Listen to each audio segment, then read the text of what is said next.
This is the story of a small farmer from Peru who sued Europe's biggest polluter, German energy giant RWE, for causing a glacier to melt near his home.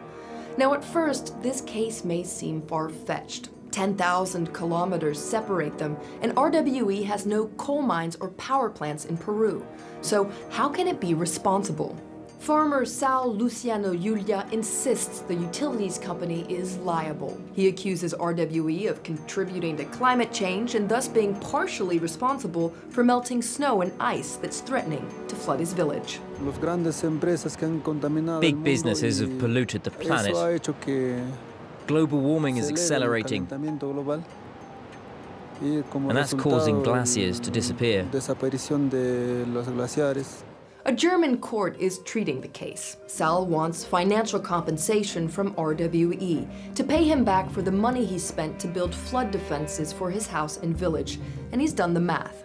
Climate studies have found that RWE is responsible for 0.5% of global emissions.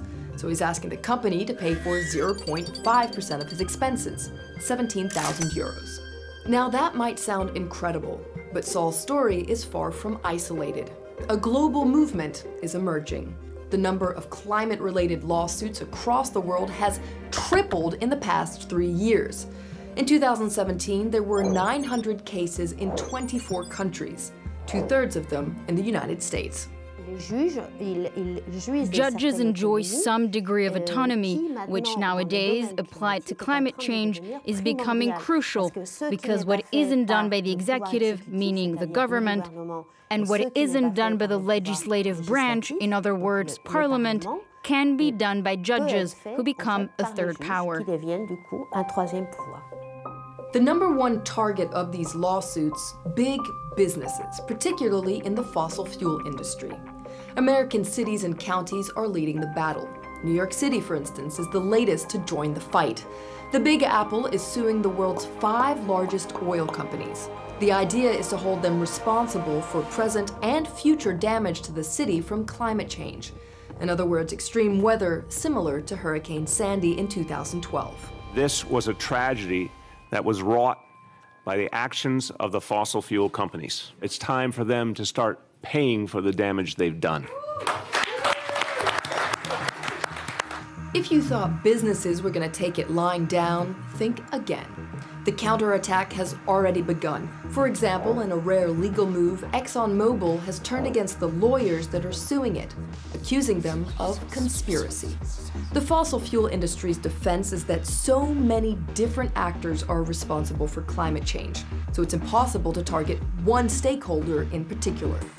So in the end, we can sue everyone. Anyone who feels aggrieved in one part of the world could hold another harmless party accountable.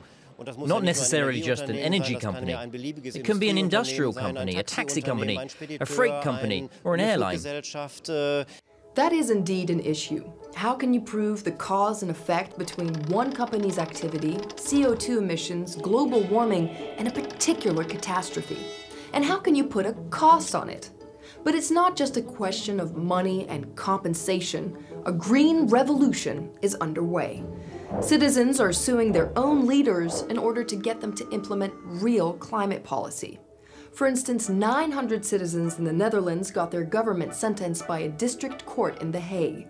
According to the verdict, the Dutch government doesn't do enough to protect its citizens from severe but avoidable harm.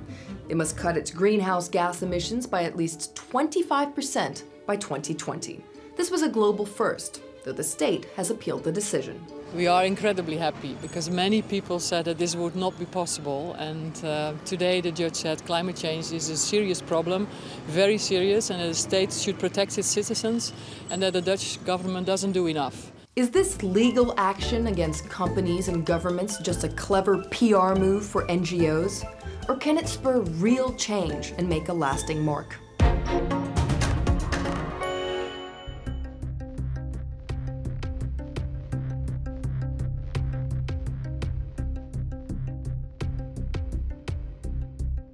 Few judges want to be the first to issue a ruling. The more courts that have issued a ruling in a particular direction, it becomes easier for other judges later, even in different places, to rule in the same way. And the court in the Netherlands did cite decisions and precedents from other countries, not because it had to follow them, not because it was binding, but because they were persuasive.